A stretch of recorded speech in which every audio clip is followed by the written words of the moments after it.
فاذكروني اذكركم واشکروا لی ولا تکفرون.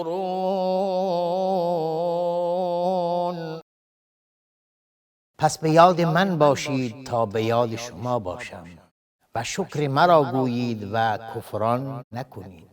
بسم الله الرحمن الرحیم و به نستعین. الحمد لله رب العالمین و الصلاة والسلام علی سید المرسلین سیدنا و نبینا محمد و علی آله و صحبه اجمعین. با عرض سلام و درود خدمت همه شما بینندگان عزیز و محترم در برنامه نیایش و ستایش. بیاد آوردن الله متعال در موارد نعمتها و امکانات بسیار اهمیت و حیثیت داره.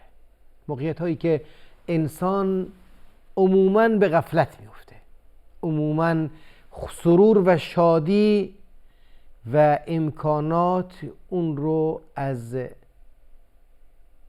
فرد و موجودی که این امکانات رو بهش داده غافل میمونه. بهترین بندگان الهی اون کسانی هستند که در سرا و ضرا، در خوشی ها و در سختی ها الله رو بیاد داشته باشن. خیلی هستن که میگن چند لحظه ای هست بذارید تا خوش باشی، یک روز هست، یک شب هست. میخوان که این خوشی رو با بی‌ضابطگی، با بی حرمتی، با گناه سپری کنن چون یک شب هست، ولی نمیدونن که این یک شب مبنای شبها و ماها و سالها رو میتونه بریزه. یک شب هست، میتونه مسیر زندگیشون رو عوض کنه. یک شب هست، میتونه عاقبت و نهایت اونها رو به منتهای وخیمی منتهی بکنه. یک شب هست. در نتیجه هیچگاه این سخن رو نگیم که چون یک شب عروسی هست در نتیجه بذاری تا خوش باشی. نه، این یک شبی که شما دارید این رو کوچک میشمورید، در واقع کوچک نیست. این استارت مسیرتون هست و اگر این استارت رو غلط زدید، اگر این قدم رو غلط برداشتید، تا انتها بی خیری و بی برکتی همراه زندگیتون خواهد بود. سفر انسان که زندگی یک سفر هست، با آغاز دعایی شروع میشه که بهش میگیم دعای سفر. اول گفتیم اعتراف به این که موقعیت و امکاناتی که در اختیارمون هست اون رو الله متعال در اختیارمون قرار داد، اون رو الله متعال برامون مهیا کرد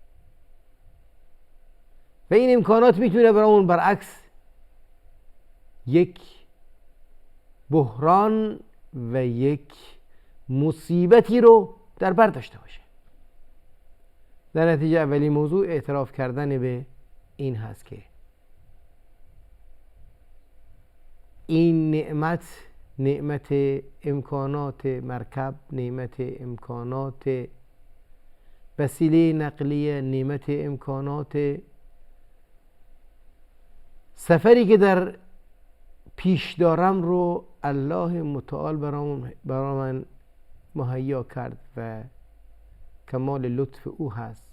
در نتیجه میگم الحمدلله الذی سخر لنا هذا و ما كنا له مقرنین.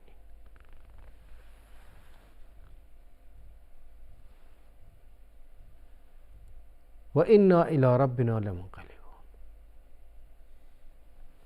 حمد الله رو میگم و بهش میگم الله اکبر، الله اکبر.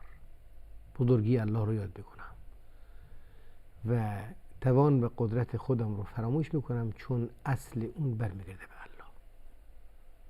تمام داشته های من منبع او لطف الهی است. و میگیم اللهم انی ظلمت نفسی. زندگی هست، ظلم و کوتاهی در زندگی امر طبیعی هست. لا یغفر الذنوب الا انت فاغفر لی انه لا یغفر الذنوب الا انت. بیامرز من رو، گناهان منو معاف کن و کسی نیست که این گناهان رو بیامرزه مگر تو.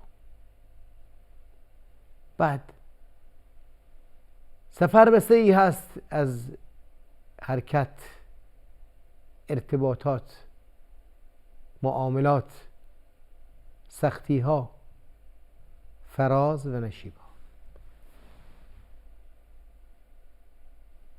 مسیر سفر خیلی انسان ها شناخته میشن. حضرت عمر رضی الله عنه در ارتباط با یک نفر بخوان اون رو عنوان ولی یا والی انتخاب کنن برای یکی از شهرها، از یکی از اصحاب خودشون میپرسن که آیا ایشون رو میشناسید؟ میگه بله ایشون آدم نیک و خوبی هست. میگه نه، نیکی که در قالب نماز و عبادات مطلق ما اون رو میشناسیم منظورم نیست. آیا باش سفر کردی؟ گفت نه. باش زندگی کردی؟ گفت نه. گفت پس نمیشناسی. یعنی در دوران سفر انسان ها شناخته میشن، چقدر همت دارن، چقدر ایثار دارن، چقدر صبر و بردباری دارن، چقدر تحمل دیگران رو میکنن، چقدر همکاری با دیگران رو به عنوان امر مقدم و ارزشمند در نظر دارند. نکته خیلی مهمی است. انسان مؤمن مسیری که به عنوان حج میخواد آغاز بکنه و اون مسیر هم با سفر آغاز میشه، باید از ابتدا در نظر بگیره فمن حج البیت فلا رفث ولا فسوق ولا جدال فی الحج. در دوران حج هیچ کدوم از امور مختلفی که در قالب فسق و فجور و جدل و درگیری و بحث و اختلاف و امثال اینها وجود داره باید از اینها پرهیز کرد. سفر حج در واقع مقدماتی هست برای عبادت حج که باید در این سفر هم ما این مقدمات رو رعایت کنیم تا بتونیم در داخل حج که خود حج تربیت کده کل زندگیمون باید باشه، بتونیم این عبادت رو به درستی انجام بدیم. در نتیجه در این دعایی که ما به عنوان دعای سفر میدونیم و باید بخونیم و در هر سفری در واقع این دعا خونده میشه، اولین دعامون این هست که اللهم انا نسألک فی سفرنا هذا البر و التقوا. پروردگار از تو در این سفر نیکی و پرهیزگاری رو میخوام. سفر خیلی فکر میکنن که سفر یعنی این که سوار بشید و پیاده بشید. سوار شدن و پیاده شدن، بر و تقوا شاید بی معنا باشه، جایی نداشته باشه برای بر و تقوا، نیکی کردن. ولی در واقع در سفر بر و تقوا اهمیت داره. هم سفر دارید شما، همراه دارید شما، تعامل با افراد مختلف دارید. باید نیکویی و نیکوکاری رو به عنوان یک ارزش در طول سفر مد نظر قرار بدید. باید مراقب باشید همسفر شما از شما آزاری نبینه. مراقب باشید که اون چی که شما مصرف میکنید همسفرتون چشم اگر میبینه اون رو هم تعارف کنید، محبت کنید، همدلی کنید، همسفر خوبی باشید. همسفر خوبی باشید یعنی در هر زمینه کنار همسفر خودتون با نیکویی، با محبت، با لطف، با خنده پیش رو و به همین صورت پیش برید. بر و تقوا و من العمل ما ترضا. و در این سفر از تو عملی که موجب رضایت تو باشه رو میخوام. و از یاد نبرید که سفر فقط دوران رکوب یا دوران سوار بودن شما بر وسیله نقلیه نیست. سفر از ابتدا که از خونه میایید بیرون آغاز میشه و تا به خونه برمیگردید انتها پیدا میکنه. در کل دوران سفر در واقع یک آزمایش هست. من العمل ما ترضاه، یعنی که عمل کرده که در کل دوران سفر رضایت تو رو به همراه داشته باشه و خدای نکرده درش نافرمانی تو نباشه. موارد مختلفی پیش میاد. انسان موجب خشمش کسی میشه. کنترل کردن خشم لازم هست. خیلی موارد هست که موقعیت های دشواری پیش میاد. ایثار کردن، دست دیگران رو گرفتن یکی از وظایف انسان هست. انسان مؤمن برای نیکویی هیچ فرصتی رو از دست نمیده. پیامبر صلی الله علیه و آله میفرمایند که لا تحتقرن من المعروف شیئا، از نیکی هیچ چیزی رو کوچک نشمار، حتی یک لبخندی رو که تو برای مؤمنت هدیه میکنی. شما فکر نکنید که یک دونه خرما اگر به کنار همسفر خودتون یا به دوستی آشنایی مسیر راهی به کسی در کل سفر دادید، یک شکراتی دادید، این بیهوده است. هر کار شما، هر عمل کردتون نیکویش ارزشمند هست. و فمن یعمل مثقال ذره خیرا یره و من یعمل مثقال ذره شرا یره. هر ذره‌ای که شما نیکی انجام میدید اون رو میبینید. و مهمترین نیکویی امر به معروف و نهی از منکر است. لا یؤمن احدکم حتی یحب لاخیه ما یحب لنفسه. ایمان نمیارید مگر اینکه اون چیزی که برای برادرتون، برای خودتون میخواید، برای برادرتون هم بخواید. فردی رو میبینید که نمازشو درست نمیخونه، فردی رو میبینید که دچار خطایی هست، فردی رو میبینید که عملکرد نادرستی رو داره، باید سعی و تلاش خودتون رو بکنید که با بهترین صورت بهش موضوع ابلاغ کنید. خیلی ها هستن که دچار احساسات میشن و با واکنش بسیار احساساتی با منکر برخورد میکنن که این هم ضررش بیش از نفعش هست.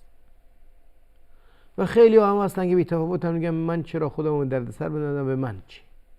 این هم باز یک نوع عملکرد نادرست هست.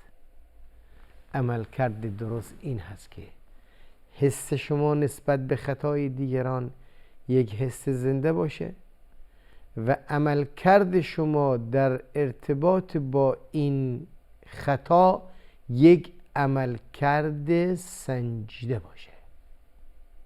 حس زنده، عملکرد سنجیده. حس زنده یعنی این که بی تفاوت نباشید. حس زنده یعنی این که ازش نگذرید، رو نگردونید، بهش توجه کنید که این وظیفه شماست که اصلاح کنید. وظیفه شماست که امانت اصلاح رو به دوش بگیرید. این حس زنده هست. برخورد سنجیده یعنی اینکه زمینه‌های برخورد مناسب رو فراهم کنید، الفاظ و اسلوب بسیار محترم رو انتخاب بکنید، موقعیت مناسب رو نگاه کنید و به همین صورت شرایط رو فراهم کنید. خطا رو میبینید نوت کنید. فرد کنارتون هست، باهاش رابطه بگیرید، هدیه بدید، محبت کنید، اسمش رو بپرسید، ارتباطتون رو تقویت بدید تا زمینه مساعد بشه که با الفاظ محترمی، با سخنان مؤثری اون چه که ملاحظه دارید رو بهش برسونید. در نتیجه عمل ما ترضا جنبه های بسیار متعددی داره که مهمترینش امر به معروف و نهی از منکر هست. و گفتیم امر معروف و نهی از منکر نگاه زنده‌ای میخواد و عملکرد سنجیده‌ای. اگر نگاهتون زنده نباشه، بی تفاوت باشید، امر به معروف و نهی از منکری شکل نخواهد گرفت. و اگر عملکرد سنجیده‌ای نداشته باشید، امر به معروف و نهی از منکر شما نه تنها تأثیر مثبتی نخواهد گذاشت، بلکه برعکس موجب بحرانی شدن و موجب بدتر شدن اون مشکل خواهد شد. در نتیجه بدونید که عمل ماترضا یکی از مهمترین مصادیقش نیکی هست و نیکوکاری هست که در قالب امر به معروف و نهی از منکر صورت میگیره که در سفر بسیار حائز اهمیت هست. و گفتیم که امر به معروف و نهی از منکر یک حس زنده‌ای میخواد و یک عمل کرده سنجیده‌ای.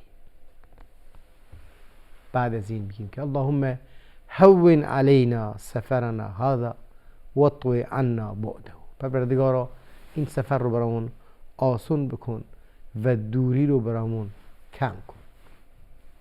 سفر است، مشقت داره، سختی داره، فاصله راه هست، انتظار رسیدن هست، گرما هست، سرما هست، سختی ها هست. میگیم پروردگارا برامون این سفر رو آسون بگردون، سختی ها رو از پیش رون بردار و دوریشو کم کن. انت الصاحب فی السفر والخلیفة فی الاهل. تو هستی همراه ما در سفر، تنها هستیم، همراهی نداریم. تو هستی که باید همراهی ما رو بکنی. تو هستی که امید همراهی تو رو داریم و تو هستی که به همین صورت در اهل و خانواده ما اونها رو زیر لطف نظر خودت داری. اللهم انا نعوذ بک من وعثاء السفر. پروردگار ما از سختی های سفر به تو پناه میبریم و کآبة المنظر و از اینکه منظر نادرستی یا سخت و بدی رو ببینیم از تو پناه میبریم. و سوء المنقلب فی المال والاهل و اینکه برگردیم به خانه و چیز بد و یا خبر بدی رو بشنویم.